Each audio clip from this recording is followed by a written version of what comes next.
پەیوەندیەکانی نێوان هەولێر و بەغداد بەناتەبای تێپەڕ دەبێتن و دانیشتوانی هەرێمی کوردستانیش چاویان لە دەستپێکردنەوەی کۆبوونەوەکانە.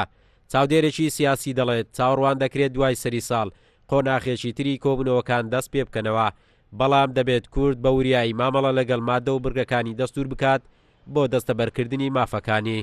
پێم وایە سەرکردایەتی سیاسی هەرێمی کوردستان ئەتوانێ لە ڕێگەی نێوەندە نێودەوڵەتیەکان زەختی زیاتر بکات، چونکە ئەوەی تا ئێستا هەیە بینیمانە یەک سەردان کراوە ئەکرا سەرۆکی حکوومەت و جێگرەکەی کە لە دەرەوە بوون لە ناوەندەکانی دەرەوە زیاتر بتوانن هەوڵ و پشتیوانی بەدەست بێنن، سەردانی ئیتیحادی ئەوروپی بکرێ، جامیعەی دووەلی عەرەبی من پێم وایە ئەتوانێت ڕۆلێکی زۆر باش بجێڕێ و ئەمریکا بە سیفەتی ئەوەی کە ڕاعی ئەم گفتوگوێ لە نێوان ئێمە و حکوومەتی ئیتیحادی من پێم وایە ئێمە ئەتوانین داوا زیاتری لێ بکەین. لێپسراوانی باڵای هەرێم و عێراق بەردەوام باز لە دانیشتن و چارەسەری کێشەکان دەکەن لە بەرامبەردا کاریگەریەکانی دواخستنی گەیشتنێکی هەردوو لە ژیانی هاوڵاتیانی زیاتر قورس کردووە.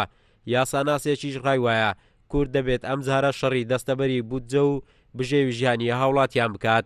ئەو لەوێتی ئەو لیژنەی کە ئەگەری هەیە دانوستان بکابێ ئەمانە لە پێشچاو بگرێ.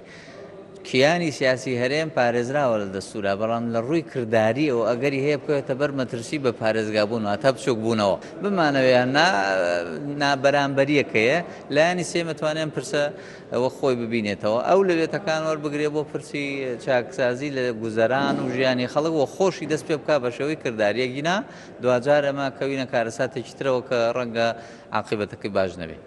ئەگەر لە ساڵانی ڕابردوو وەفدی هەرێم لە کۆبوونەوە و دانیشتەکانی لەگەڵ بەغدا لەسەر بەشێکی ئاڵۆزیەکان ڕێک دەکەوتن، بەڵام پاش قوڵبوونەوەی ناکۆچیەکان باز لە دەستور و پابەندبوون پێوە دەکرێت، کەچی تا ئێستا کێشە و قەیرانەکانی نێوانیان بمبڕ نەکراوە. ئەوەی بۆ دانیشتوانی هەرێمی کوردستانیش گرنگ بێت دابینکردنی موچە و باشکردنی بار و ژیانیانە.